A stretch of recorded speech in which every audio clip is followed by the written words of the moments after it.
Bonjour à tous, il est 9 heures pétantes. Je vous propose de commencer ce webinaire sur la végétalisation des cours d'école. Donc merci à tous d'être présents pour cet horaire matinal. On va donc avoir 1 heure d'échange sur la thématique de la végétalisation des cours d'école. Donc c'est un webinaire aujourd'hui qui est organisé en partenariat entre la Fabrique de la Cité et le programme EduRénov de la Banque des Territoires, et avec la présentation d'un projet qui a été réalisé à Malzéville et accompagné par le CIE de Meurthe-et-Moselle. Donc voilà, donc on va avoir 3 présentations qui vont se succéder. Et on va garder un quart d'heure de temps de questions-réponses à la fin pour répondre à vos questions. Vous pouvez, au fil du webinaire, soit poser vos questions dans le chat, on essaiera d'y répondre au fur et à mesure, soit garder votre question à la fin. Et voilà, si on a assez de temps, on pourrait la poser directement et on essaiera du mieux possible d'y répondre. Donc je vais commencer à faire la présentation. Je passerai ensuite la parole à Marianne Laloy-Borgna, chargée d'études à Fabrique de la Cité, et ensuite à Jean-Marie Hirtz et Catherine Ruth, qui donc sont, pour Jean-Marie Hirtz, adjoint au maire de Malzéville, et Catherine Ruth, architecte conseillère au CIE de Meurthe-et-Moselle. Donc, pour commencer, je me présente, Maxime Lox. Donc, pour ma part, je suis chargé de projet au sein du programme EduRénov, qui est un programme de la Banque des Territoires. Et donc, le programme EduRénov, qu'est-ce que c'est? Donc, c'est un programme qui a été lancé par la Banque des Territoires il y a à peu près 2 ans et qui a pour objectif d'accompagner les collectivités dans les projets de rénovation de bâtiments scolaires. Pourquoi un tel programme? Pourquoi la Banque des Territoires s'intéresse à ça? En fait, en France, il y a environ 50 000 bâtiments scolaires éducatifs. Donc, c'est beaucoup de bâtiments. L'éducation nationale, voilà, estime qu'il y en a environ 8 écoles sur 10 qui ont besoin d'une rénovation, dont énergétique. Donc, un gros sujet sur la rénovation des bâtiments publics. Euh, le coût d'un bâtiment, en fait, on paye seulement 25% de la facture à la construction, et ensuite, pendant la durée de vie du bâtiment, c'est 75% du coût qu'on paye, dont notamment des factures d'énergie. Donc il y a un gros enjeu, comme vous le savez, à réduire cette facture qui peut être importante et avoir un coût, du coup, important pour les finances des collectivités locales. Et il y a aussi un enjeu sur le confort. Voilà, donc Oxfam estime que d'ici 2030, si rien n'est fait, 1,3 million d'élèves seront exposés à des fortes chaleurs. On l'a vu pendant les périodes de canicule récemment, où des écoles ont dû fermer parce qu'il faisait trop chaud. Donc voilà, donc il y a un enjeu sur la rénovation patrimoniale des bâtiments, donc dans le sens où voilà, il y a besoin d'un entretien, le coût important en facture d'énergie et sur le confort. Donc tout ça fait que il y a 2 ans, la Banque des Territoires a lancé un programme d'accompagnement spécifique pour les collectivités pour faciliter la rénovation énergétique des bâtiments scolaires. Les objectifs du programme EduRénov sont d'accompagner 10 000 projets. Donc, il y a 50 000 bâtiments scolaires en France. L'objectif, ce serait d'en accompagner 10 000, avec un objectif qui est fixé, c'est d'atteindre pour ces bâtiments à minimum 40% d'économie d'énergie finale. Donc, c'est aligné avec les objectifs du décret tertiaire, qui sont voilà, pour les bâtiments tertiaires. Et pour répondre à ces objectifs, la Banque des Territoires a des leviers financiers. Donc, Banque des Territoires, qui appartient au groupe Caisse des dépôts, a un mandat de gestion sur l'épargne pilotée des Français, donc les livrets A. Donc, on peut utiliser l'argent des livrets A pour prêter aux collectivités. Donc, on peut faire des prêts aux collectivités. On peut pas faire de subventions, mais on prête aux collectivités à des taux assez avantageux. Donc, on a 2 milliards d'euros qui sont fléchés sur le financement des projets des collectivités, et on a 50 millions qui sont provisionnés pour financer des audits, enfin des études d'ingénierie pour pouvoir lancer des projets. Donc on peut subventionner des études en amont des projets. Actuellement, on a identifié 5000 projets qui ont l'intention d'être rénovés. Donc voilà, sur l'objectif de 10 000 qu'on a, on en a 5000 qui ont été identifiés, qui nous ont dit, nous, on a un projet, on souhaite y aller, on a besoin d'un accompagnement, on a besoin d'ingénierie, on a besoin de financement. Donc on a dressé cette liste de projets et on est en train de les accompagner pour pouvoir voilà, et permettre de rénover ces bâtiments. Il y en a partout en France, on documente ces projets, etc. Donc ça représente quand même environ 15 millions de mètres carrés, plus d'un million d'élèves concernés, et ceux qui sont rénovés, ceux qui sont voilà, en cours de rénovation, ça représente à peu près 70% d'économie d'énergie visée. Alors on verra combien ça fait réellement, parce qu'on va suivre aussi par la suite les économies pour certains projets, mais donc voilà, l'intention en tout cas est de 70% d'économie d'énergie, ce qui est au-delà de ce qu'on demandait à la base de 40%. Le programme EduRénov, c'est un programme avant tout partenarial. Donc, on a environ 40 partenaires, plus de 40 partenaires qui travaillent, avec qui on travaille pour accompagner les collectivités, dont des ministères, dont des acteurs comme le CEREMA, comme le CSTB, mais également la Fédération nationale des CAUE. On a un CAUE qui intervient aujourd'hui, dont des acteurs aussi plus privés, Bouygues, Vinci, Léonard. Donc, l'idée, c'est de rassembler aussi tout l'écosystème de la rénovation pour pouvoir mettre en place les différents briques qui vont bien pour faire des rénovations efficaces et performantes.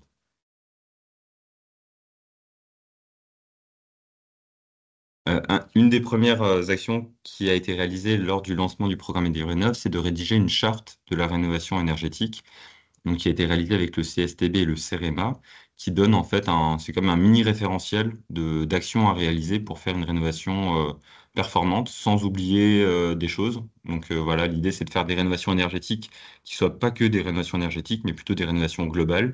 Et voilà, il y a une charte qui donne un peu les bonnes pratiques de réalisation, et elle est organisée en 6 dimensions.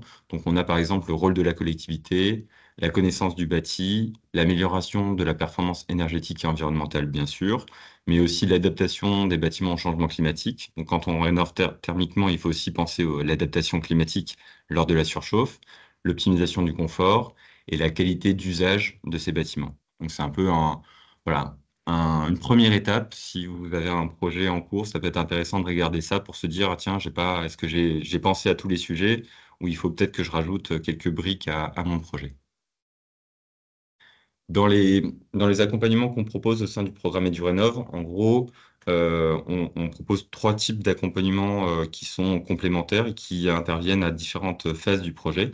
Dans un premier temps, on propose des ressources, donc on rédige des documents, des retours d'expérience, des guides pratiques, dont le guide sur la végétalisation. On en a aussi sur le financement, sur la rénovation en site occupé, sur deux types de sujets qu'on essaye d'explorer.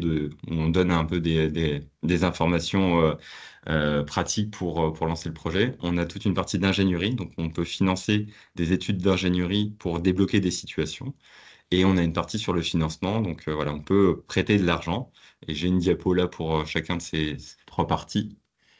Alors sur les accompagnements, effectivement, on propose différents guides. Vous pouvez retrouver ces guides-là sur le site de la Banque des Territoires, sur la page EduRénov. Donc il y a tous les guides qui ont été réalisés en fonction des différentes questions que vous vous posez. On fait aussi des échanges. L'idée, c'est de favoriser l'échange pair à pair. On croit beaucoup à montrer des exemples de projets réalisés pour inspirer les autres. Donc on a notamment toute une réalisation de fiches cas d'école. On a réalisé une centaine de fiches partout en France maintenant qui présentent assez simplement le projet réalisé avec voilà, une photo, des chiffres clés, le projet en bref, une interview d'un élu ou d'un technicien et un zoom sur le plan de financement pour montrer voilà, comment a été financé le projet entre du coup, les subventions qui ont pu être mobilisées, l'emprunt ou alors l'autofinancement. Ça permet d'avoir un peu voilà, plein d'exemples de projets réalisés. Et on fait aussi des vidéos de ces projets sur 3-4 minutes où on montre voilà, vraiment le projet réalisé. Et on a un programme de webinaire. Donc aujourd'hui, le webinaire qu'on fait en partenariat avec la Fabrique de la Cité, mais on a aussi d'autres webinaires qui interviennent prochainement. Donc par exemple, le 26 septembre, on fera un webinaire sur le financement de ma rénovation. On va détricoter un plan de financement pour une école et on va regarder voilà, comment vraiment on finance un projet. Sur les prestations d'ingénierie, donc on a identifié un peu toutes les études qui étaient nécessaires en amont du lancement d'un projet, enfin en amont aussi du recrutement de l'équipe de maîtrise d'œuvre, pour pouvoir bien savoir où on va. Et on propose de financer pour les collectivités qui rejoignent le programme EduRénov, on peut financer une ou deux études à 100%. via un marché à bon de commande. Donc en fait, on a lancé un accord cadre, on a déjà recruté des bureaux d'études. Et une fois qu'on identifie un besoin auprès d'une collectivité, on peut lancer un bon de commande auprès d'un bureau d'études qu'on a déjà sollicité pour intervenir auprès de la collectivité. Voilà, donc ça peut être différents types d'études, rédaction d'un schéma directeur immobilier, audit énergétique, audit de faisabilité fonctionnelle, assistance à maîtrise d'usage, rédaction d'un programme détaillé, audit flash sur la partie financement, coaching des utilisateurs. Voilà, donc toutes les études un peu amont, on peut vous aider. L'idée, c'est qu'on peut pas tout faire sur tous les projets, mais on peut plutôt intervenir sur une étude ou deux, si c'est vraiment pertinent, pour pouvoir débloquer une situation. Et on le fait toujours aussi en complémentarité avec l'ingénierie locale qui existe pour voilà, fonctionner avec les partenaires des différents projets. Et le dernier morceau, donc c'est la partie prêt. Donc on prête de l'argent pour pouvoir financer vraiment la réalisation des projets. On le fait sur la base de l'épargne pilotée. Donc en fait, on peut mobiliser l'argent des Français. Si vous avez un livret A, on peut utiliser votre argent, le prêter aux collectivités pour réaliser des projets. Et ensuite, les intérêts qui vont être reçus vont permettre de vous rémunérer. Donc les prêts qui sont proposés sont sur la base du taux du livret A, qui est actuellement à 1,7%. Sur lequel il y a une marge de 0,5. Donc actuellement, les prêts qui sont faits sur une durée de 20 à 60 ans ont un taux de 2,2%, ce qui est assez intéressant par rapport au marché actuel. Donc voilà, donc si vous avez besoin d'un financement, vous pouvez nous contacter pour avoir plus de détails sur le prêt. Donc le prêt qu'on propose pour la rénovation des écoles, il s'appelle l'EduPrêt. On a des prêts différents avec des taux différents. Donc pour le prêt à destination de la rénovation des écoles, c'est le taux le plus intéressant qu'on peut proposer, 2,2%. Voilà, donc j'ai peut-être été déjà un peu trop long sur la partie du rénov, mais pour entrer dans le vif du sujet, avant de passer la main, donc on a sorti récemment un guide de 8 pages, donc c'est vraiment un guide pratique très, très simple à regarder. Donc 8 pages pour donner un peu des éléments sur c'est quoi le sujet de la végétalisation. Voilà, donc le premier point, c'est de dire que la végétalisation, ça répond à des enjeux stratégiques notamment sur la partie environnementale, bien-être, économique, pédagogique et sociale. Donc voilà, il y a vraiment beaucoup d'avantages à végétaliser une cour d'école. On a fait un échantillon sur 67 projets. Au global, les projets étaient à plus de 90% imperméabilisés. Donc voilà, donc une cour très, comme on les connaît, quoi, bitumée. Les projets de végétalisation, en moyenne, permettent de passer d'environ 80% à 50% de surface imperméabilisée. Donc voilà, à la fin, on a quand même une moitié de surface de cours qui est désimperméabilisée. Donc c'est plutôt des projets qui sont ambitieux. Et pour réaliser un projet, donc il y a une méthodologie. Donc une initiation à la démarche, une conception, une mise en œuvre, entretien et maintenance. Et on a des coûts qui sont assez variables entre des projets qui sont soit dans des grandes villes, soit dans des petites villes. Je ne rentre pas forcément dans le détail là. On va avoir deux présentations d'exemples entre une grande ville et puis une petite ville. Mais voilà, je vous invite à regarder le guide si ça vous intéresse. Je ne suis pas plus long et je passe la main tout de suite à Marianne Laloy-Borgna pour la Fabrique de la Cité. Ah, j'en profite. Merci. Ah, pardon, Pardon. vas-y. Si vous voulez rejoindre le programme EduRénov et que vous ne l'avez pas encore fait, vous pouvez du coup flasher ce QR code, remplir un petit questionnaire, c'est gratuit et c'est non engageant et ça nous permet de vous connaître et ensuite vous envoyer des informations et de vous accompagner sur l'ingénierie, vous proposer des prêts qui vont bien. Pardon, merci. Merci beaucoup, Maxime. Bonjour à tous et merci de votre intérêt pour ce sujet et pour ce webinaire. Je suis Mariana Guabornia et je suis chargée d'études à la Fabrique de la Cité. Et aujourd'hui, je voudrais revenir avec vous sur un travail ce qu'on a conduit il y a quelques mois autour des cours d'école et qui a mené à la publication d'une note qu'on a appelée Cours d'école pour un retour du vivant en ville. Euh, Maxime, si tu veux bien passer à la slide suivante. Merci. Voilà, donc je vous ai mis la couverture de la note sur laquelle on a travaillé, mais je voudrais revenir avant que ça avec vous sur la fabrique de la cité et qui on est. Donc, on est un think tank qui s'intéresse aux transitions urbaines. Et donc, nos missions, c'est de décoder les signaux faibles et rapporter les initiatives innovantes dans les villes moyennes en particulier, pour documenter et fournir et travailler et problématiser des sujets liés aux transitions des villes moyennes. On est un fonds de dotation dont le mécène est le groupe Vinci. Dans le cadre de nos travaux, donc, on a conduit il y a quelques mois un cycle sur l'adaptation des espaces publics, donc avec cette note sur les cours d'école, mais aussi sur les espaces publics rafraîchis, la ville perméable ou la ville éponge. Et dans ce cadre-là, le sujet des cours d'école a émergé. Euh, Maxime, je suis encore sur la slide d'avant. Ah, pardon. Pas de souci. Et oui, ce que j'essayais de vous montrer avec donc ces deux captures d'écran, une d'un article du Monde et l'autre d'un post LinkedIn, c'est que il y a quand même eu un sujet. Donc l'article date de 2020 où les cours d'école, notamment Oasis à Paris, ont été très visibles. Et donc ça a été le projet très à la mode, et tout le monde avait un peu envie d'avoir sa cour d'école Oasis. Jusqu'à il y a quelques mois où les députés Graziella Melchior et trois autres ont déposé une proposition de loi transpartisane en juin pour renforcer la classe dehors. Donc, c'était pour essayer de vous montrer qu'il y avait un intérêt, donc non seulement de la presse nationale, mais aussi un intérêt législatif et parlementaire pour ces sujets-là. Euh, voilà, est-ce que c'est tout ce que je voulais dire? Oui, et oui, non, c'est bon. Sur la suite, donc pourquoi s'intéresser à cette cour? Donc on a évoqué Maxime l'a évoqué rapidement. Il y a plein de raisons pour lesquelles s'intéresser à une cour d'école et la végétaliser, ça peut être intéressant et vertueux.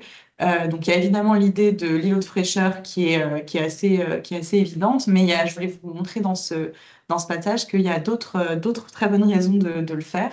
Donc dans un premier temps, agir sur la cour d'école, c'est aussi agir sur le lieu d'apprentissage des adultes de demain. En effet, donc, des anthropologues comme Julie Delalande ont bien montré que la cour d'école est un espace clé dans la socialisation des enfants. C'est l'occasion d'y expérimenter la vie en groupe, d'expérimenter aussi le fait de trouver sa place dans un espace où la contrainte par rapport à l'intérieur d'une salle de classe est un peu desserrée vis-à-vis des adultes. Et donc, euh, et donc, c'est un moment un peu clé et une sorte de premier espace public dans lequel les enfants évoluent. Et donc, travailler sur cet espace et le réaménager à l'occasion d'une végétalisation, ça peut être très, très intéressant pour proposer des démarches de participation où chaque enfant peut à la fois s'exprimer et donc exprimer ses envies sur l'aménagement de son futur lieu de vie. Euh, donc là, si on passe à la slide suivante, je vous ai inséré un support pédagogique qui a été élaboré par une agence de paysagistes qui s'appelle l'Atelier CLAP, qui a travaillé avec une commune à Libourne sur la végétalisation de sa cour d'école, l'école Gisèle Halimi, et qui a proposé donc ce support pédagogique qui permet en fait de montrer toutes les options qui existent pour se servir de la cour d'école aussi comme un support aux apprentissages. Donc, c'est peut-être pas très grand, vous voyez peut-être pas extrêmement bien, mais voilà, donc il y a tout le travail autour des saisons, on voit que ça s'articule autour des différents trimestres, sur le cycle de vie, sur comment les plantes germent, etc. Donc, on voit que ça peut devenir un vrai support pédagogique. Le deuxième point que je voulais aborder, c'est que c'est aussi un levier pour penser le rafraîchissement, donc non seulement à l'échelle de la cour d'école, mais aussi à l'échelle de la ville. Oui, donc végétaliser une cour d'école, ça produit des effets de rafraîchissement locaux, mais c'est intéressant si on peut essayer d'inscrire ces effets de rafraîchissement sur un tissu urbain un peu plus vaste et construire autour de ça une stratégie globale. Donc, si on passe à la slide suivante, je vous ai montré encore celle d'après. Voilà. Donc ça, c'est une carte qui représente le projet de coulée verte comestible élaboré par la ville d'Avignon et dans lequel on voit que, donc là, c'est pareil, c'est un peu petit, mais si vous regardez bien au milieu de la carte, il y a l'îlot Schepler qui est en fait dans lequel il y a une école et une cour d'école qui a été végétalisée, qui s'inscrit en fait dans cette continuité écologique que la ville d'Avignon est en train de construire. Donc c'est non seulement un travail sur le confort d'été des enfants et des adultes qui travaillent dans l'école, mais ça s'inscrit aussi à l'échelle du quartier et de la ville pour procurer du rafraîchissement et aussi former une trame verte pour favoriser la biodiversité en ville.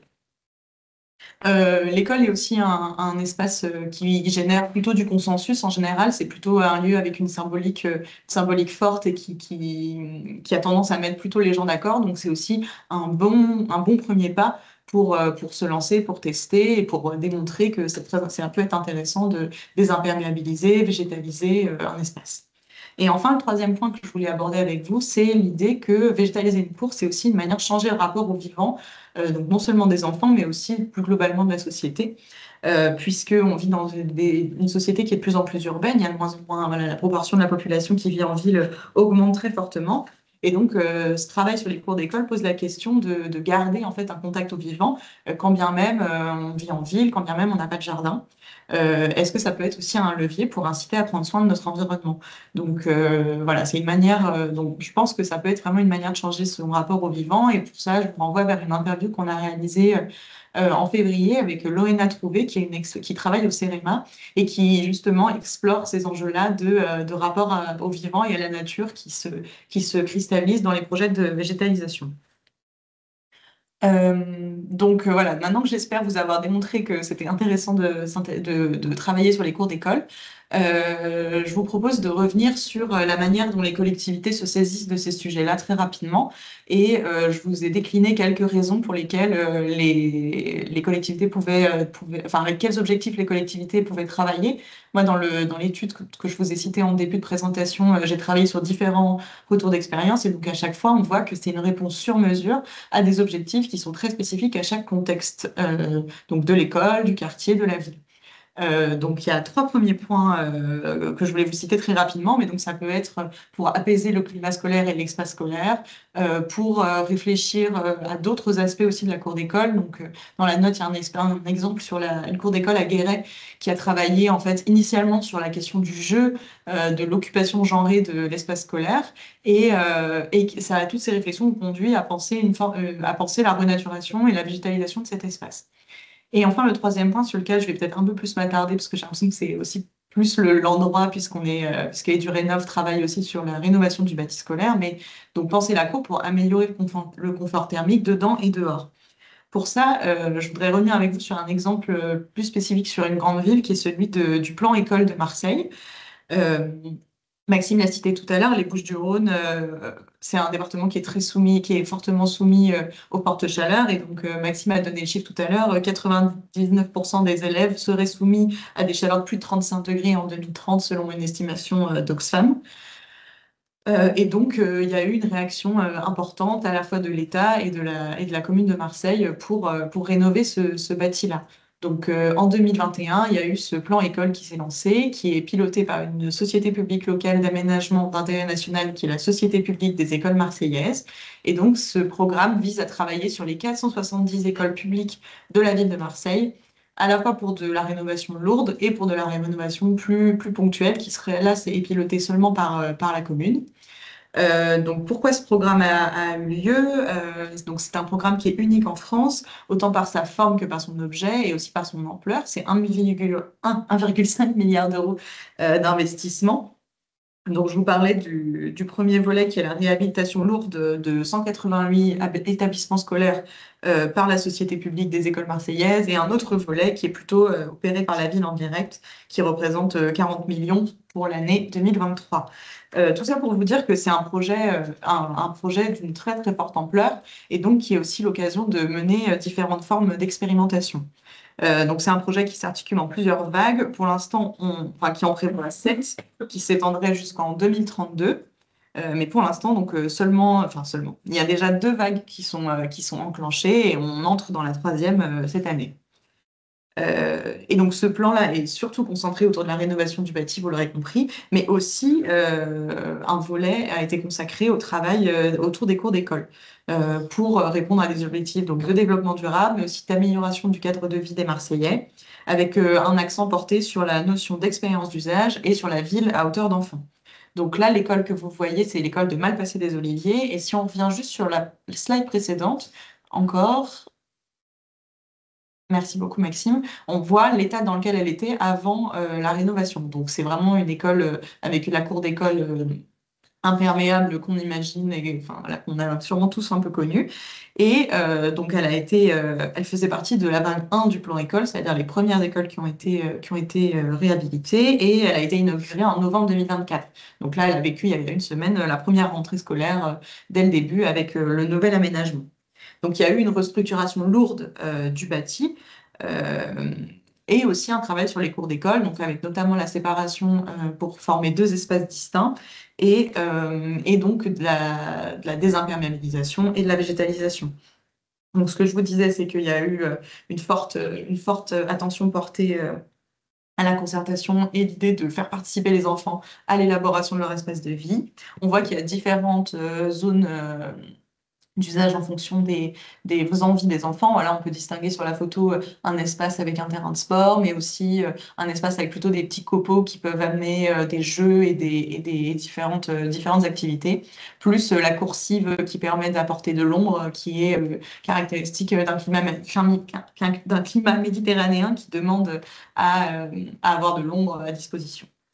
Voilà, et donc évidemment, ce nouvel aménagement de la cour d'école, il est aussi en articulation avec le confort d'été à l'intérieur. Pour l'instant, on ne le voit pas parce que les arbres sont encore petits, mais à terme, les arbres vont être beaucoup plus grands et donc ombrager les bâtiments et donc aussi atténuer un petit peu les effets de forte chaleur en intérieur en cas de vague de chaleur. Voilà, donc cet exemple de Marseille, il est un peu mieux développé dans un précédent webinaire qu'on a fait où le directeur général, l'ancien directeur général de la Société des écoles marseillaises le présentait. Donc si vous voulez en savoir plus, n'hésitez pas à aller le voir. Mais je trouvais ça intéressant de rappeler que cet exemple existe. Merci beaucoup. Je cède la parole à Catherine Ruth et Jean-Marie Hirtz. Merci beaucoup, merci pour cette invitation. Tu peux passer, Maxime. Voilà, donc on va vous parler de la restructuration participative de l'école, d'une cour d'école à Malzéville. Est-ce que tu peux passer la suivante? Mais juste avant, une petite présentation du CAUE. Donc, les CAUE, Conseil d'architecture, d'urbanisme et de l'environnement, sont des associations départementales qui couvrent à peu près tous les départements de France, presque, et qui sont chargées de promouvoir la qualité architecturale de l'urbanisme et du paysage autour de missions de service public, même si on a un statut privé d'association. Donc, les quatre missions sont le conseil au maître d'ouvrage en amont des projets qui se déclinent par le conseil aux particuliers. On a une mission de service public de conseil gratuit aux particuliers. Et puis, le gros de notre travail en Meurthe-et-Moselle, c'est vraiment un accompagnement des collectivités en amont des projets. On cherche à mettre les projets sur de bons rails jusqu'à passer le relais, généralement, à des équipes de maîtrise d'œuvre, mais pas seulement. Et puis, on a des missions de sensibilisation de tous les publics et puis des missions de formation et d'information auprès des professionnels. Voilà pour les CAUE. C'est à ce titre qu'on a accompagné la collectivité de Malzéville et on va vous expliquer comment. Oui, alors cette photo, pour parler du projet, assez illustrante, hein, puisque c'était la situation avant qu'on engage notre réflexion et les travaux. Vous voyez donc une cour d'école extrêmement aride, très minérale, un soleil qui tape fortement sur cette cour d'école sans espace pour se mettre un petit peu à l'abri du soleil. Et également, donc, la cour d'école, vous avez la cour d'école, le jardin à côté. Alors, pour la petite histoire, le jardin a été intégré à l'école quand on a refait le parking et la place, hein, la place de la Rivière. Une partie de la cour a été tronquée pour pouvoir réaliser ce projet et donc la commune a décidé de récupérer la parcelle de jardin et de la rattacher au périmètre de l'école, puisque à l'époque, cette école était la seule de la commune qui ne bénéficiait pas d'un jardin, d'un espace vert. La suivante.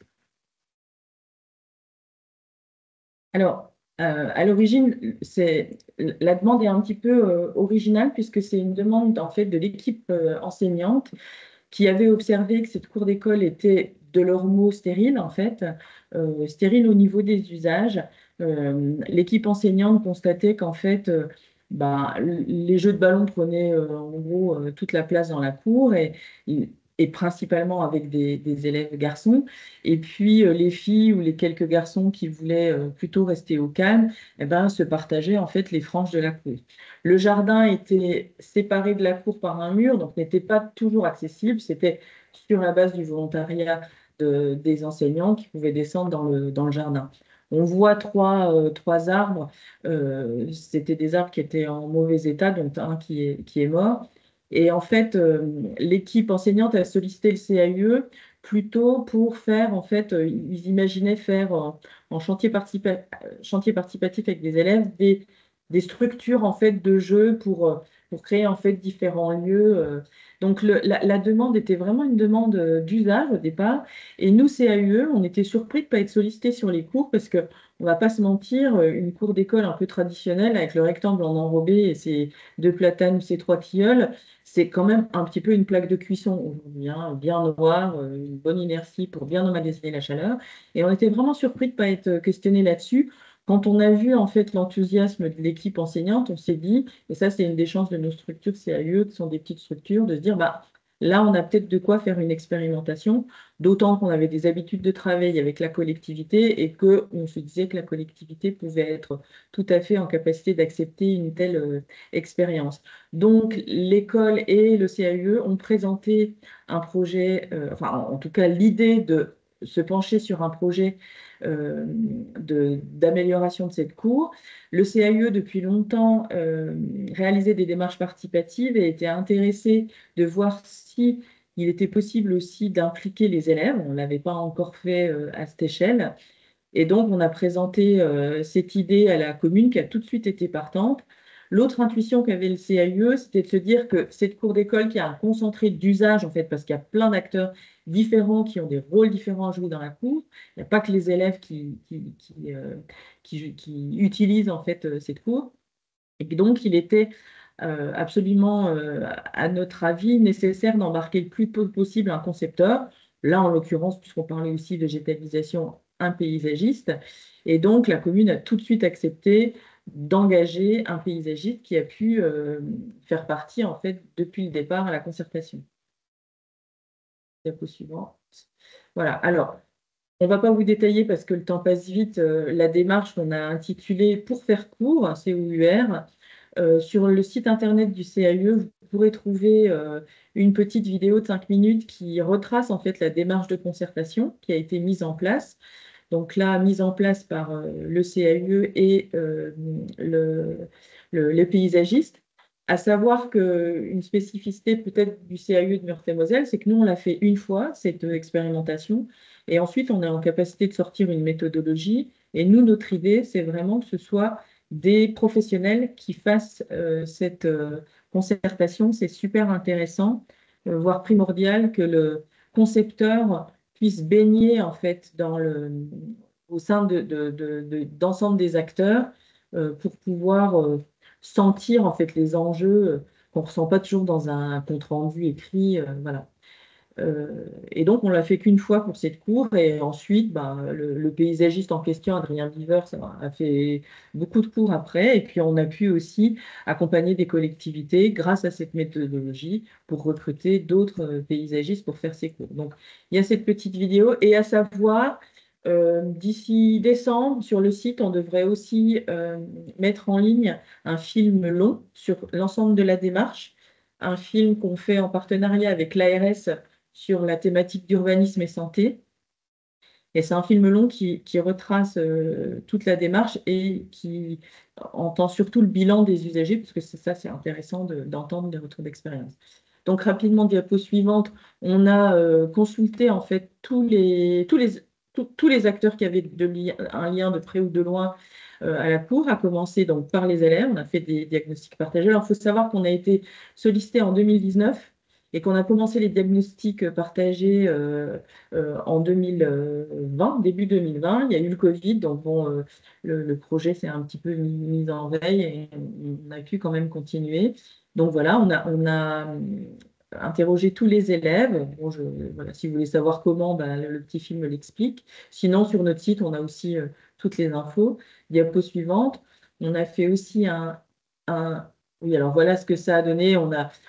Chacun a pu donner les points qu'ils aimaient, les points qu'ils n'aimaient pas dans l'école. Et quand même, juste entre parenthèses, les élèves, en fait, se sont avérés des experts d'usage du centimètre carré précis de l'école, enfin de la cour. Ils connaissent vraiment leur cours par cœur. Ils sont vraiment capables de dire les lieux qu'ils apprécient, les lieux qu'ils n'apprécient pas. Alors après, on a collé tous les points pour voir ce que ça donnait dans la cour. Donc, ça nous a donné un diagnostic un petit peu précis.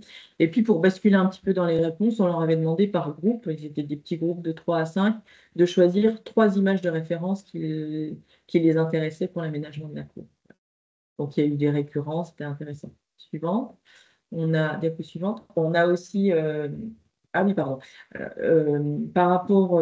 Alors, donc, on a interrogé tous les élèves et puis on a fait aussi des ateliers de co-conception avec, là, pour le coup, 2 élèves par classe. Où on a pu travailler déjà sur les réponses, les maquettes. Donc, on a appelé les récréateurs. Et c'est un travail qui a beaucoup inspiré le paysagiste et puis qui a très, très intéressé les élèves. Diapo suivante. On a. J'ai l'impression qu'il y a une diapo qui a sauté. Bon, je vais juste le dire. On a aussi fait un diagnostic partagé avec les adultes. Donc, les adultes sont les enseignants, les animateurs du périscolaire et les parents d'élèves. Et puis, en présence d'élus. Et donc, on a aussi pu recueillir les besoins, enfin, les diagnostics et les besoins des adultes. Je vais peut-être te laisser parler des services qui ont été aussi impliqués dès le début de la démarche. Oui, en 2 mots, c'était important pour nous aussi, effectivement, d'embarquer tout le monde, y compris les agents qui auraient en charge une partie des travaux à réaliser en régie et également l'entretien des espaces ultérieurs. Et donc, bien entendu, les services techniques qui ont été associés immédiatement et l'ensemble du personnel, y compris, par exemple, le personnel d'entretien de l'école, puisque la réflexion étant liée notamment à un nouvel usage du jardin, il fallait aussi voir les implications de ce nouvel usage pour tout le monde et pouvoir du coup créer un espace d'expression pour chacun des acteurs des futurs usages sur ses craintes, ses attentes, ses besoins et ses envies. Voilà. Pour aussi lever un certain nombre d'incompréhensions ou de freins à l'usage après, puis d'entendre aussi que, par exemple, pour un personnel d'entretien, avoir des enfants qui vont dans un jardin pendant une cour de récréation, ça peut générer un certain nombre de difficultés et qu'il vaut mieux anticiper et organiser plutôt que dire de manière autoritaire, c'est ainsi, point. Voilà. Voilà.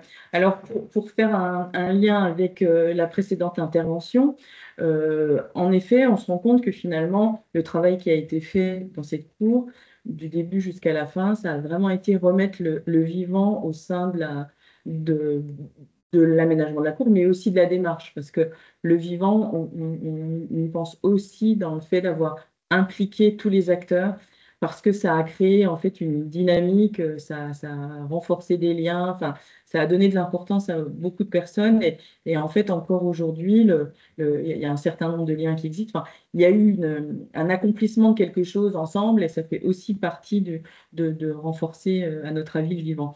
Donc par rapport, d'abord le vivant, c'est aussi le décroutage de l'enrobé pour laisser l'eau s'infiltrer et donc permettre aux vivants de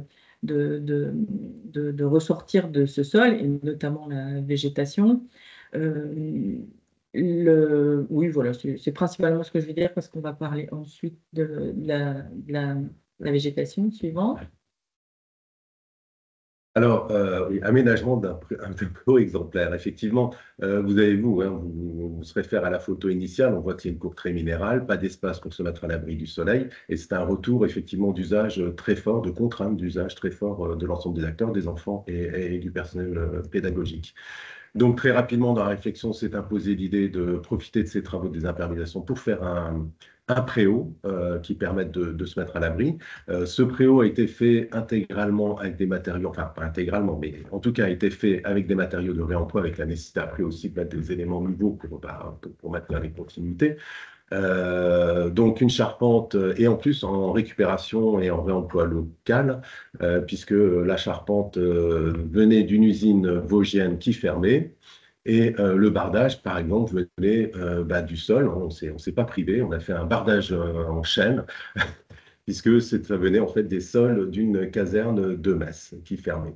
Voilà, donc on a pu réutiliser tous ces matériaux en réemploi pour créer ce préau et cet abri d'usage pour les enfants. Alors, je ne l'ai pas dit au début, hein, rapidement, pour positionner le projet, on est à Malzéville. C'est une commune qui intègre la métropole du Grand Nancy et qui compte à peu près 8 000 habitants. Sinon, ben, très rapidement, s'est imposé aussi pour nous le choix dans la réflexion puisqu'on faisait une rénovation, de traiter la gestion des eaux pluviales, alors des imperméabilisations, mais aussi des connexions au réseau. Alors, diapo suivante, Maxime, s'il vous plaît. Pardon. Voilà, merci. La coopération perdure. Dans cette cour d'école, donc, on a créé pour la gestion des eaux pluviales des noues. On a des imperméabilisés, vous le voyez sur les pavés, les revêtements de sol. On a créé donc des sols qui permettaient l'infiltration des eaux, les noues pour leur collecte. On a aussi un collecteur d'eau qui a été créé dans la cour qui permet aussi d'arroser le jardin. Et donc, l'ensemble des eaux pluviales de la toiture et des sols sont réimprégnés dans les sols in situ. Voilà, il n'y a pas l'eau est complètement collectée et reste sur le site. Et avec un petit clin d'œil, mais on en parlera aussi de cette gargouille que vous voyez en haut à gauche, hein, qui en fait est la fin d'un écoulement d'eau, d'une gouttière. L'idée, c'était aussi d'inviter les enfants à observer le cheminement de l'eau. Alors, on le voit pas très bien sur la cour, il y a un cheminement d'eau près du collecteur d'eau sur la photo en bas à droite, qui permet aux enfants de voir l'écoulement des flux d'eau, et on les invite aussi à observer cela au moyen de la gargouille. Les grosses pluies ont laissé, enfin, il n'y a pas de souci, en fait, il y a vraiment une infiltration, parce qu'au début, on se demandait ces petits joints qu'on voit sur la photo au milieu à droite. Bon, il y a eu des grosses pluies, et honnêtement, la fondation de concassé qu'on voit sur la photo en haut à droite, c'est vraiment une très très grosse épaisseur qui permet en fait de faire tampon, sachant que nous sur Nancy et la Meurthe-et-Moselle en général, on est sur des argiles, donc avec des terres qui sont très très peu infiltrantes, mais en fait il suffit de mettre les épaisseurs de concassé, de fondation importantes pour que ça permette de stocker l'eau et puis ensuite qu'elle s'infiltre dans le sol. Il y a eu avec Adrien Bivers, le bureau d'études Concilium, qui a fait tous ces calculs, voilà, et ça fonctionne. Et pour parler juste du réemploi également, on a aussi réutilisé lors du décroutage de la cour le bitume existant pour faire des petits monticules et permettre de faire des espaces de jeu aussi pour les enfants. On le verra peut-être mieux plus tard. Diapo suivante. Il faut qu'on accélère. Bon, en deux mots, oui, sur la biodiversité, on a conservé donc les végétaux existants, on a conservé la haie, on a fait une ouverture, c'est ce que vous voyez du jardin vers la cour d'école. Vous avez ce petit monticule où on voit effectivement le décroutage de la cour qui a été réemployé. Et on a aussi fait un travail de platelage en bois pour protéger les arbres et les racines des arbres. Du piétinement des enfants, puisqu'on invitait bien entendu les enfants à aller dans tous les espaces du jardin, mais il fallait aussi pouvoir protéger les végétaux. Alors, on ne connaissait pas trop quand on a commencé à réfléchir sur cette cour en 2019. On imaginait que végétaliser, c'était enlever l'enrobé, remettre de la terre, et puis voilà, ça allait pousser. En fait, il faut savoir que les enfants sont des piétineurs anti-végétation. La pelouse, ça pousse pas si en fait tous les enfants piétinent. Et puis les arbres, les racines piétinées sont aussi vraiment très malmenées. Donc en fait, y compris dans le jardin, c'est la deuxième photo en bas à gauche, on a rajouté en fait aussi des petits plattelages qui permettent en fait aux racines d'être protégées du piétinement des enfants. Et alors c'est des spots pour les enfants qui grimpent dessus, c'est très bien. Alors, en complément et en deux mots, hein, l'idée, c'était aussi de pouvoir préserver et créer des nouveaux usages. C'est aussi important quand on réfléchit à une réflexion de cours d'école, de se rappeler qu'avant tout, c'est un lieu de vie, c'est un lieu de jeu. Et c'est important aussi d'avoir à l'esprit et pas faire un beau geste qui, à l'usage, se révèle effectivement très contraignant. La pause suivante. Très rapidement, en fait, on a profité de l'aménagement de la cour pour gérer le problème d'accessibilité de l'école. Et là, ça a vraiment fait partie de nos critères. Quand on a recruté l'architecte, on a vraiment pris un architecte qui était capable de dessiner une rampe qui n'allait pas empiéter la cour, mais qui allait devenir un objet ludique. Et c'est un des spots préférés des élèves. Mais manque de bol, c'est le temps calme. Alors, c'est l'espace calme, donc ils aimeraient bien pouvoir courir dedans. Et puis, il y a ce petit amphithéâtre qui fait aussi partie de, de, de la, de la rampe qui permet de faire amphithéâtre, de faire cours dehors. Et c'est là que les enfants dessinent, jouent. C'est vraiment l'espace calme. Suivant.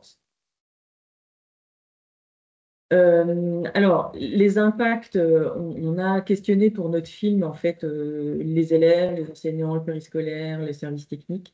Les enseignants nous disent que c'est une cour qui est beaucoup plus occupée. Les enseignants nous disent qu'il n'y a plus aucun élève qui ne veut plus aller en récréation, parce qu'on a appris qu'il y avait des élèves qui ne voulaient pas aller en récréation. Euh, le terrain de sport a été réduit et on observe qu'en fait, ça joue partout. Il y a plein de petits lieux. On observe davantage de mixité de genre. Et puis l'école travaillait aussi sur la mixité alors intergénérationnelle, c'est-à-dire entre les petits et les grands.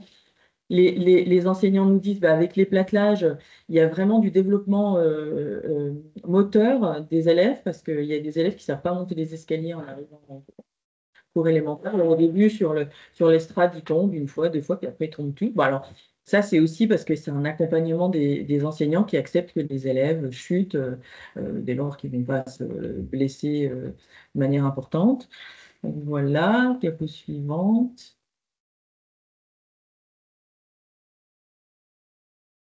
Oui, alors si on parle un petit peu de ce projet, c'est important aussi de parler de la manière dont il s'est conduit. C'est vrai que nous, on avait posé comme préalable, parce que comme le disait Catherine tout à l'heure, au début, c'était un aménagement de jeux et d'espace de la cour d'école. Donc on partait sur un projet assez limité qui a pris une ampleur considérable. Aussi parce qu'à un moment donné, quand on a engagé les étapes de discussion et de co-construction, on a envoyé comme message aux acteurs qu'il n'y avait pas de censure à avoir et qu'il fallait accepter d'ouvrir l'ensemble des champs et des espaces d'investigation possible, en étant aussi honnête avec eux, en disant qu'à un moment donné, il y avait nécessairement une phase d'arbitrage, notamment financière, qui arriverait et tout ne serait peut-être pas possible, mais ce n'était pas la raison qui devait nous amener à ne pas accepter d'explorer l'ensemble des chemins. Et je crois que c'est aussi pour ça qu'on est parvenu à aller aussi loin en faisant confiance aux acteurs et en exprimant éventuellement nos limites, mais ça nous a amené effectivement à défricher des terrains que nous n'aurions probablement pas défrichés si nous n'avions pas eu cette posture initiale. Aujourd'hui, cette cour, elle est aussi un support pour d'autres activités. Alors, vous voyez en haut à gauche, c'est le repas des agents du service qui s'organise maintenant tous les ans dans ces lieux. Nous avons aussi la photo en bas, enfin plusieurs photos sur les vœux du maire. Également, lors de la transhumance, pour préparer cette manifestation, les élèves de Pixéricourt viennent dans les écoles pour expérimenter les activités pédagogiques qu'ils vont proposer lors de la transhumance. Enfin, voilà, c'est un support qui a vocation, enfin, cet espace a vocation à aller au-delà de juste un usage scolaire. On a aussi une maison de seniors en face. L'idée, c'est aussi de pouvoir avoir un espace possible de rafraîchissement si jamais ils veulent se saisir de cette opportunité. Enfin, voilà, on réfléchit aussi cet espace comme étant un espace qui ne soit pas uniquement destiné à la cour.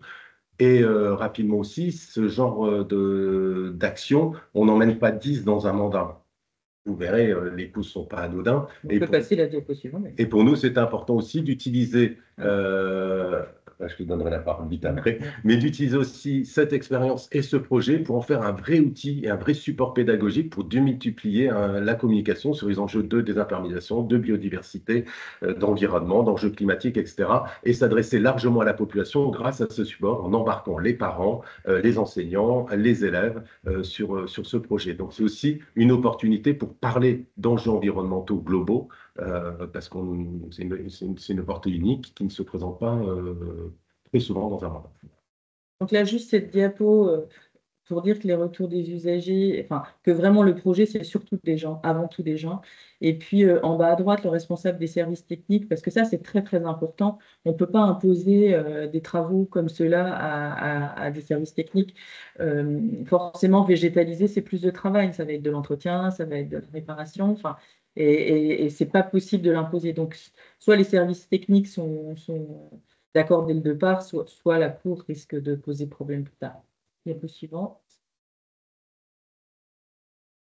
alors, quelques chiffres rapides parce que ça, tout le monde va se poser la question sur le coût de l'opération. Donc, vous l'avez au-dessus, 600 000 euros. La répartition, alors, 600 000 euros, c'est important aussi de dire que ce n'est pas que le jardin, puisque c'est le préau pour 340 000 euros et la cour et le jardin pour 260 000 euros. Voilà la répartition des coûts.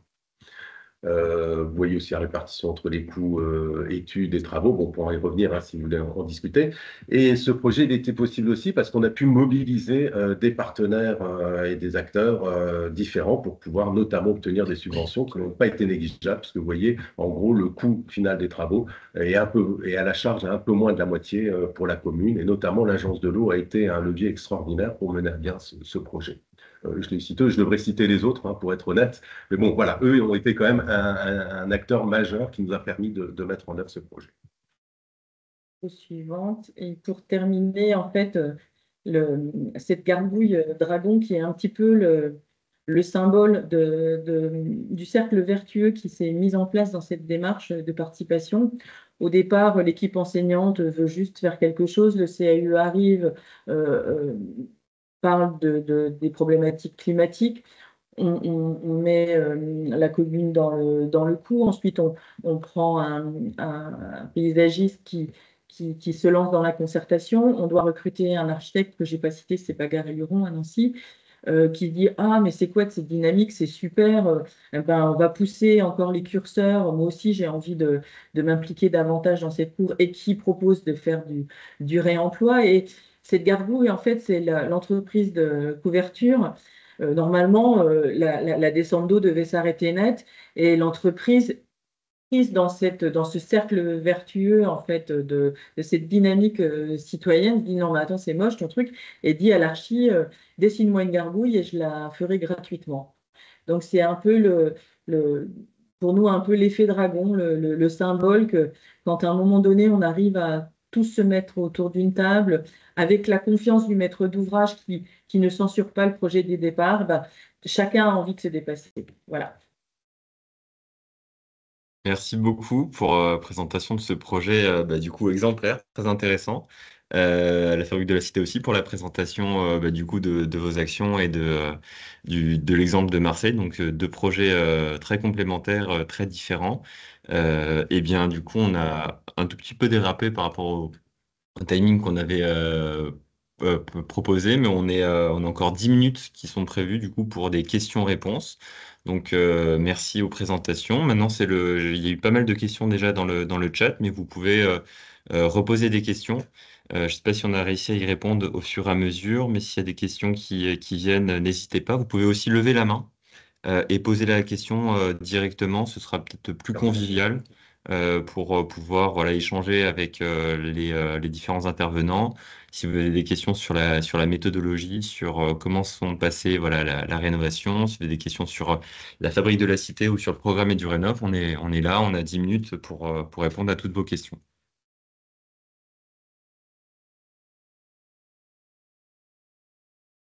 Je vois une question dans la conversation sur l'effet attendu du rafraîchissement. Alors, nous, le retour des usagers, il est dithyrambique par rapport à ça. On est même allé voir cet été, enfin en juin, la canicule. Alors, les enseignants nous disent jusqu'à 30 degrés, c'est parfait. Bon, après, quand on monte je ne sais plus combien on est monté en juin, mais assez haut, enfin pour chez nous. Bon, forcément, là, ça devient insupportable partout. Mais même le préau, en fait, ça rapporte de la fraîcheur, puis ça garde l'inertie. Il y a plein de spots ombragés. Donc ça, par contre, et puis le fait d'infiltrer l'eau dans le sol permet en fait, avec l'évapotranspiration, de consommer des calories, donc ça rafraîchit. Donc là, le rafraîchissement, ça fonctionne. Après, il ne faut pas se leurrer, si on a des 45, 50 degrés, voilà. Et puis aussi, on va quand même le dire, excuse-moi Jean-Marie, la cour reste un lieu de fraîcheur en période de canicule parce que pour le moment, l'école n'est pas fraîche à l'intérieur. Pas si fraîche que ça. Merci. Il y a une main qui s'est levée de Christelle Laplanche. Vous pouvez activer votre micro normalement pour poser votre question. Et ensuite, ce sera Émilie Diaz qui a levé la main également. Bonjour. Bonjour. Merci pour toute cette présentation. J'avais une question concernant l'exemple de Malzéville par rapport à la méthodologie. Donc, vous parlez d'une phase diagnostique partagée, donc avec les différents acteurs, on va dire plutôt dans une partie un peu amont.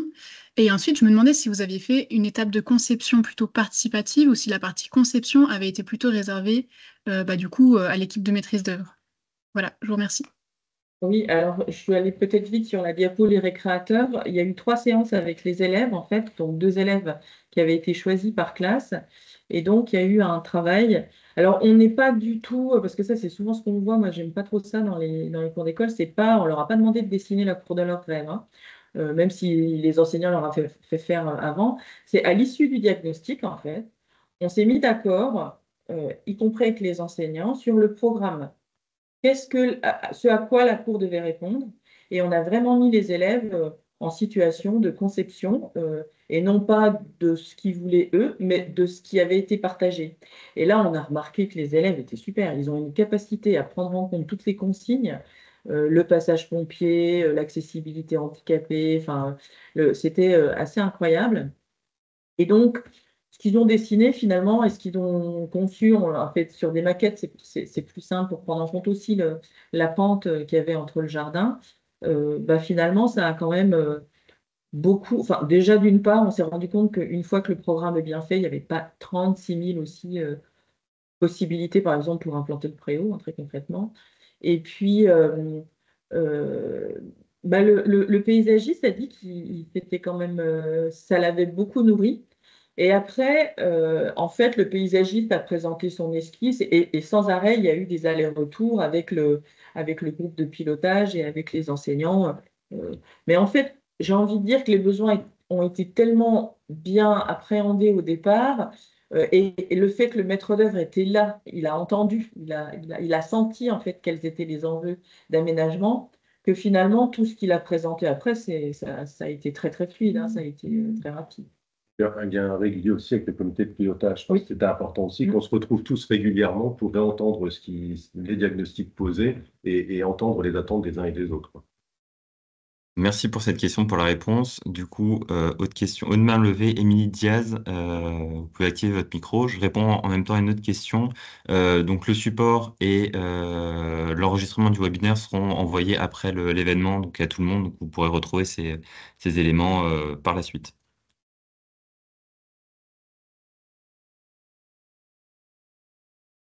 Madame Diaz, si vous arrivez à activer votre micro, normalement, c'est possible. Euh, J'en profite pour répondre à une autre question. Donc, il y a des commentaires sur Aquagir. Donc, Aquagir, pour info, c'est un autre programme de la Banque des Territoires qui accompagne aussi les collectivités, plutôt sur la partie eau, donc petit cycle ou grand cycle de l'eau. Et il documente aussi des retours d'expérience sur de l'infiltration d'eau, de la végétalisation. Donc, je vous ai mis le lien du programme Aquagir en description également. Je pense que Madame Diaz, vous n'aurez... Oui, Oui. compris, Catherine. Oui, j'ai vu une question. Est-ce qu'il y a d'autres exemples pour des plus petites communes 100% régies? Alors oui, on a fait, le CAE a suivi, enfin accompagné une commune, alors aussi dans la métropole du Grand Nancy, la Neuveville de Nancy, sur une école un peu plus récente. Donc il ne s'agissait pas de rentrer dans comment, la désimperméabilisation, l'enrobé était trop récent, tout ça, mais il y avait une vraie problématique de confort d'été. Donc là, le CAE a lui-même organisé le diagnostic partagé, alors seulement avec les adultes, hein. Et puis, on a fait en fait une co-conception avec l'équipe technique, les élus, quelques enseignants, oui, voilà, principalement pour décider de ce qu'il fallait faire où. Et tout a été fait en régie, y compris un magnifique kiosque qui fait préau, et tout ça pour 20 000 euros. Voilà, hors plantation. Donc, ouais. Je me permets aussi de réagir sur une des questions qui a été posée autour des solutions lorsque des parents d'élèves sont inquiets. Alors là, on parle de champignons qui poussent, mais je pense que ça peut se retrouver sur plein d'autres exemples, sur la peur que les enfants se fassent mal ou tombent tombent ou reviennent salis. Et en fait, c'est des questions qui sont, enfin, j'imagine qu'à Malzéville, vous l'avez sûrement vécu aussi, mais qui se posent souvent au début quand le projet commence à naître. Et puis finalement, de la concertation, des réunions avec les parents pour expliquer et différentes solutions peuvent être mises en place pour faire face à ces craintes. Mais de toute façon, c'est vrai que dès qu'on fait les choses d'une nouvelle manière, ça génère forcément de la crainte du côté des parents. Oui, voilà, ou des Oui. moustiques tigres. Bon, a priori, les moustiques tigres, ça pose quand même des problèmes plus structuraux, mais oui.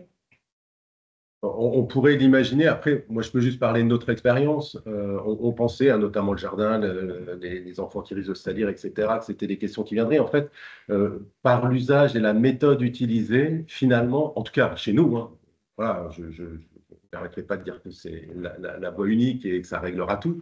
Mais en tout cas, quand on crée des espaces de rencontre, de transparence, de débat, de parole libre, parce qu'il n'y ait pas de propos stupides, voilà, eh ben on lève une bonne partie, je trouve, de ces obstacles. En tout cas, nous, on ne les a pas rencontrés après, on n'a pas eu ces problématiques-là. Moi, j'ai pas eu de retour je n'ai que des retours positifs, effectivement, de la part des usagers, des parents, des enfants. Voilà.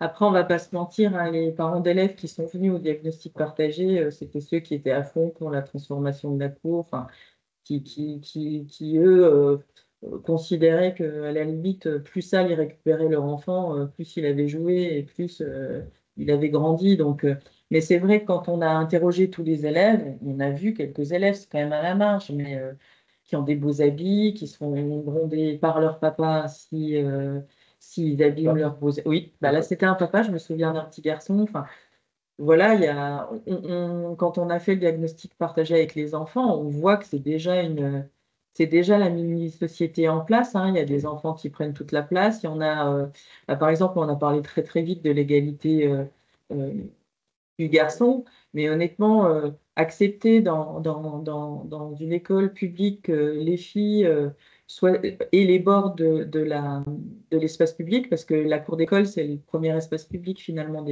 des enfants, et accepter, cautionné par les enseignants, par la collectivité. Bon, bah, je ne sais pas quelle idée on renvoie, et notamment aux filles, hein, qu'elles peuvent ne pas prendre de place dans la société. Donc, mais alors on travaillait, et c'est aussi pour ça que le CAE avait décidé de faire cette expérimentation dans cette commune et avec cette équipe, c'est qu'il y avait une équipe enseignante qui travaillait déjà depuis longtemps avec les élèves sur toutes ces questions d'inclusivité. Et en fait, elles avaient des idées assez précises de l'outil dont elles avaient besoin, y compris l'équipe périscolaire, pour pouvoir faire de cette cour un espace où elles pouvaient mettre en pratique tous les enseignements.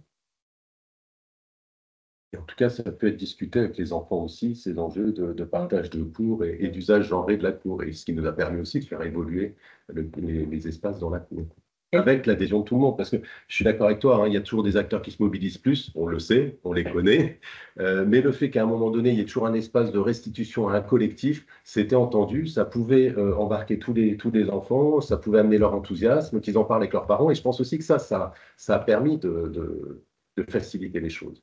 Bah, puis quand tout le monde est satisfait, parce que franchement, on a des retours dithyrambiques sur cette course, c'est sans doute grâce à la démarche, mais il y a aussi certainement un peu de chance. Bah, le fait qu'il y ait une satisfaction générale, on fait qu'on se met un peu à la marge, peut-être, si on vient critiquer. Enfin, j'ai l'impression comme tout le monde a participé, voilà, c'est. Il y a beaucoup de questions sur l'entretien, sur le coût de l'entretien, sur la durée de vie des équipements, etc. Est-ce que vous avez déjà des retours d'expérience, un recul là-dessus? Est-ce que du coup les matériaux durent en bois, enfin, vieillissent bien, ou est-ce que du coup forcément il y a un changement qui est prévu? Comment est-ce que du coup l'entretien de tous les jours ou à moyen long terme est réalisé et change par rapport à ce qui était avant en mode béton? Alors, moi, j'y suis allée au mois de juin, donc pendant la canicule. La cour a été réceptionnée l'été 2022. Alors, il y avait en effet elle a bien vieilli, mais il y a quand même des points de vigilance. Il y a des gros morceaux de bois au sol. Bon, il y en avait un qui était pourri. donc il faut qu'il soit transformé. Le décroutage de l'enrobé qui sert de muret de soutènement au tube, eh ben, par les fortes chaleurs, en fait, il a tendance à fondre un peu, donc à se craqueler. Donc ça, c'était une expérimentation. Donc, voilà, bon, ça n'a pas de grosses conséquences, mais voilà ce qu'on a pu observer. Il y a un élève qui s'est pris une grosse écharpe sur le platelage en courant. Bon, voilà, c'est des petits accidents. Mais moi, je rejoindrais Marianne Laloy-Borgna euh, qui citait, je crois, quelqu'un qui parlait de la nature. Enfin, après, c'est aussi pour ça qu'il faut qu'il y ait un accompagnement des enseignants. Il faut que les parents d'élèves soient aussi sensibilisés à tout ça. Enfin, je veux dire, la cour d'école, ça peut pas être le risque zéro, quoi. Et sur les entretiens, alors, bon, il y a ce qu'a dit Catherine. Concernant le jardin, oui, il y a un petit peu plus d'entretien, mais là encore, l'importance d'avoir impliqué les services techniques dès le début et d'avoir laissé aussi être sachant, enfin, accepter qu'ils soient sachants sur un certain nombre de sujets, a permis aussi de faciliter largement les choses, leur investissement. Et moi, j'en retiens juste les propos des agents des services techniques. Aujourd'hui, ils disent, oui, ça nous demande un peu plus de boulot, mais ça en valait vraiment le coup. Voilà.